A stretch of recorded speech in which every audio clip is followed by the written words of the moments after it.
Здравствуйте, друзья! В эфире Геоэнергетика Инфо. С вами Радайкин Максим и мой сегодняшний собеседник Александр Фролов. Здравствуйте! Здравствуйте, здравствуйте.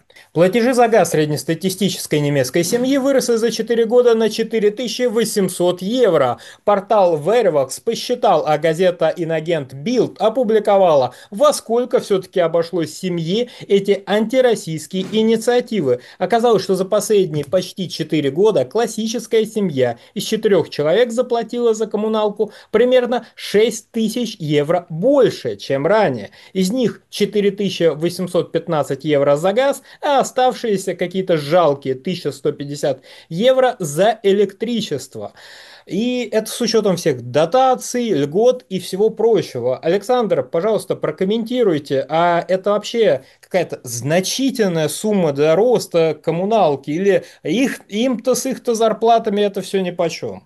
Давайте начнем с среднего уровня зарплат. Многомудрый интернет нам подсказывает, что в 2025 году в среднем в Германии брутто зарплата составила, опять в среднем, составила 4200 евро в месяц. Если брать нетто зарплату, то данные разнятся, получается от 2,5 до 2800 евро. То есть это показатель после уплаты всех налогов. И на этом фоне давайте глянем на подсчеты проклятой в веках и богопротивной газеты «Бильд». Что они нам говорят? Они нам говорят следующее. Семья из 3 человек переплатила 4376 евро за газ и 1016 евро за электричество. Ну, то есть у нас вот получается примерно 6... вру, они почему-то пишут. Ну ладно, это надо вырезать, вот этот кусок. А, Значит, пара в среднем потратила на газ на 2947 евро больше и на 821 евро больше за электричество. Ну и одинокие люди, одиноко живущие, переплатили 1264 евро за газ и 500 евро за электрическую энергию. Ну, фактически, вот давайте по одиноко живущим людям посмотрим, и мы получаем, что ну, менее одной нетто зарплаты, но фактически 2 трети месяца человек работал на вот эту переплату. Опять же, если исходить из тех данных, которые у нас публикуются со ссылкой на богопротивное издание Бильд. Да будет проклято его имя во веки веков, до 7 колена. Что здесь интересно? Казалось бы, интересно здесь позубоскалить по поводу немцев, которые вот без нашего газа, без нашего дешевого, как известно, газа, потому что мы же дурачки, мы просто очень дешево газ продаем, в разы, видимо, дешевле, чем продают американцы, как говорят нам наши многомудрые лидеры общественного мнения. Вот об этом будем зубоскалить. Нет, я бы обратил внимание немножко на другое, если позволите. А с другой стороны, как вы мне можете запретить? С 2022 года, сообщают нам, когда начался конфликт на Украине, и Запад ввел мощные санкции против энергоресурсов России, счета за газ и электричество для немцев подскочили до заоблачных цифр. 2022 год. Да-да, я помню этот 2022 год, когда в декабре 2021 года газ на бирже дорожал до $2000 за 1000 кубических метров. Да-да, я помню этот 2022 год, когда в течение лета 2021 года котировки газовые с $300 за 1000 кубов поднялись до $600 за 1000 кубов, а потом в течение сентября приблизились к отметке в $1000 за 1000 кубических метров, чтобы было удобнее считать. Каждый раз, когда мы пишем, читаем, слышим, как в 2022 году подскочили платежи у немцев, у британцев, у французов и других европейцев, мы склонны сказать, ну вот, видите, как им плохо без наших энергоносителей. Они даже сами это признают. А давайте посмотрим, с чего вдруг они у себя там занимаются, ну, если исходить вот из этой логики, самобичеванием. Из серии Ой, мы бедные несчастные, как же мы без российского газа, как же мы дальше без российских энергоносителей, очень дешевых, прошу заметить, будем обходиться. Ой-ой-ой, как же плохо простым немцам без российского газа. Это что? Это какие-то тайные враги Шольца, Мерца и прочих людей, и прочих не менее запоминающихся людей окопались во всей этой прессе и публикуют такие данные. Нет, дорогие друзья, нет, на мой взгляд, дело немножко в другом. Дело в той парадигме, которая существует в информационном пространстве Европейского Союза, и которая, за счет того, что мы бездумно зачастую их цитируем, мы, такое коллективное мы, а не персонально, вот мы тут с Максимом. Так вот, за счет того, что мы довольно часто бездумно их цитируем, эта парадигма и у нас прижилась. Парадигма следующая. До февраля 22 года кризиса не было. Счета у тебя, простой немец, стали расти из-за России. Это она такая плохая. Это она взяла, обрубила поставки газа. Это она взяла, обрубила все контакты с нами. И даже можно подозрительно посмотреть на Северный поток. Может, и она там чего-то набедокурила на этом Северном потоке. Ах, тут уже каких-то украинцев обвиняют. Но мы не сбрасываем со счетов версию о руке Кремля в ситуации с Северным потоком. То есть они там у себя рассказывают, демонстрируя эти цифры, что ты, простой немец, переплачиваешь из-за России. Ну и как бы правда. Вот посмотрите, вон у них как газ в годовом выражении подорожал в первой половине 22 года по сравнению с первой половиной 21. Что вы на это скажете? А мы скажем еще раз, что кризис начался летом 2021 года.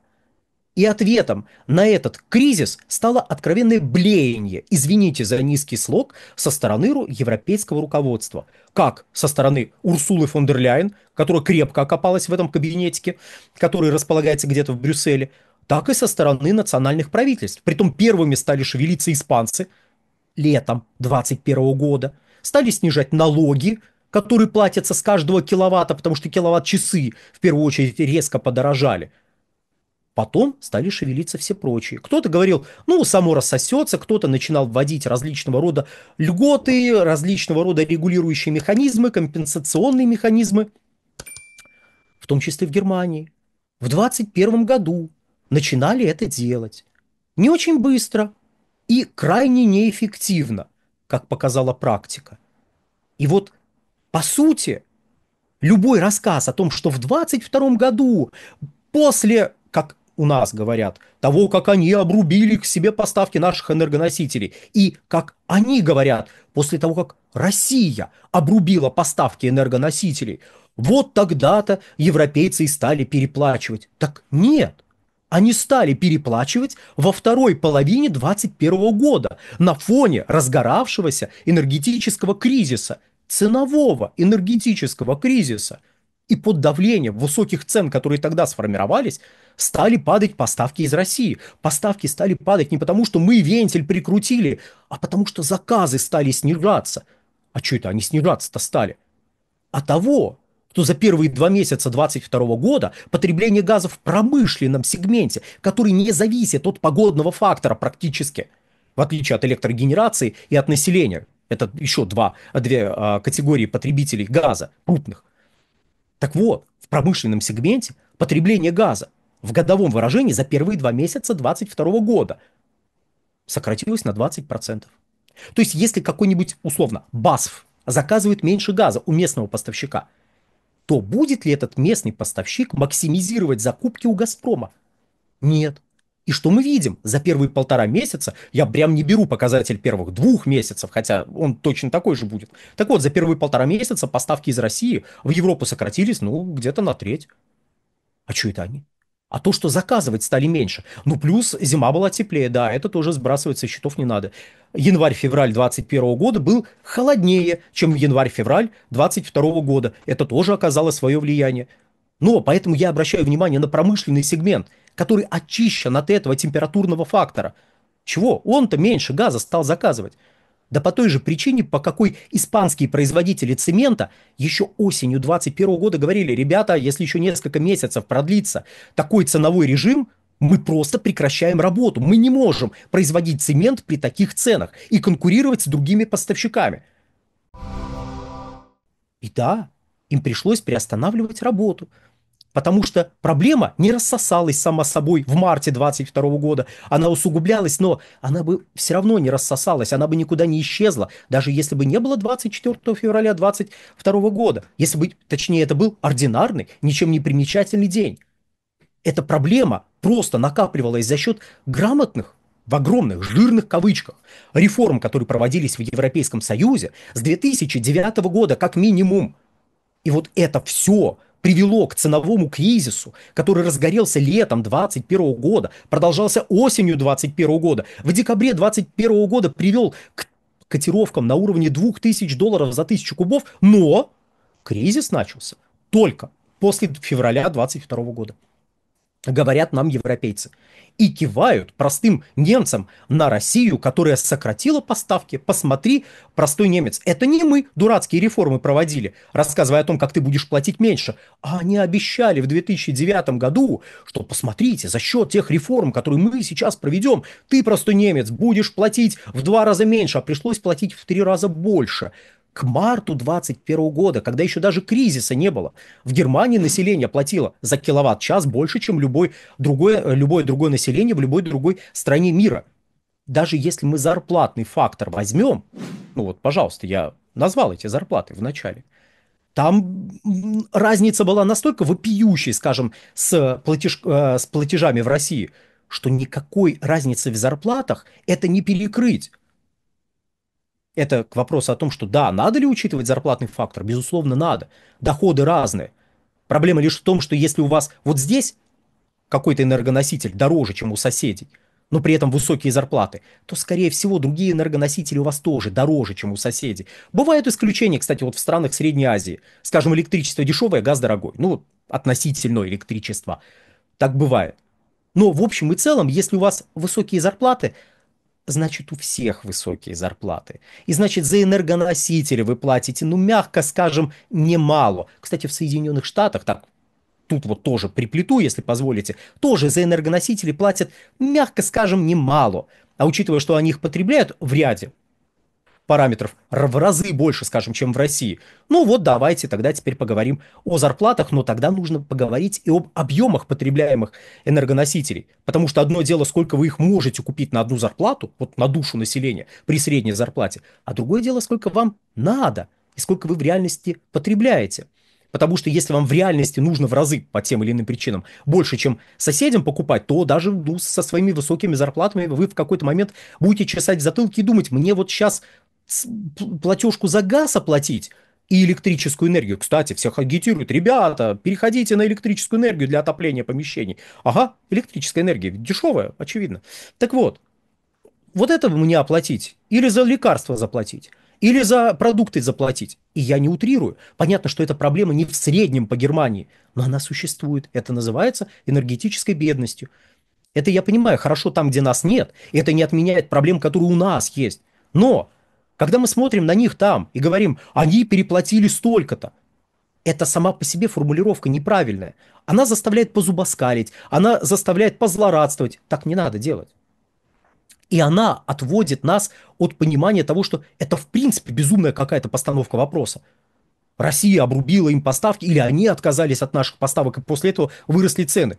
Позвольте, а что происходило с июня 2021 года по декабрь 2021 года? Или хорошо, по февраль 2022? Это что такое было? Почему, скажем, американский газ, ну газ американского производства, в декабре 2021 года на фоне $2000 за 1000 кубов развернулся и поплыл в Европу? Почему в Китай 0 кубов приплыло в январе 22 года? Январе 22 года. А весь этот газ оказался в Европе, да потому что там дороже, там китайские компании в том числе, радостно поплыли в Европу, потому что вы представляете разницу? За $400 продать или за 2000? Ну, кажется, ответ очевиден. За 2000, конечно же, лучше всего продать. Александр, большое спасибо за комментарии, друзья. Подписывайтесь на телеграм-канал Геоэнергетика Инфо. Подписывайтесь на телеграм-канал Александра Фролова. Ссылки будут в описании и закрепленном комментарии. Там же будут реквизиты для желающих финансово поддержать наш проект, что мы и дальше также бодро вещаем на всех площадках исключительно благодаря вашей финансовой поддержке. Спасибо, до новых встреч.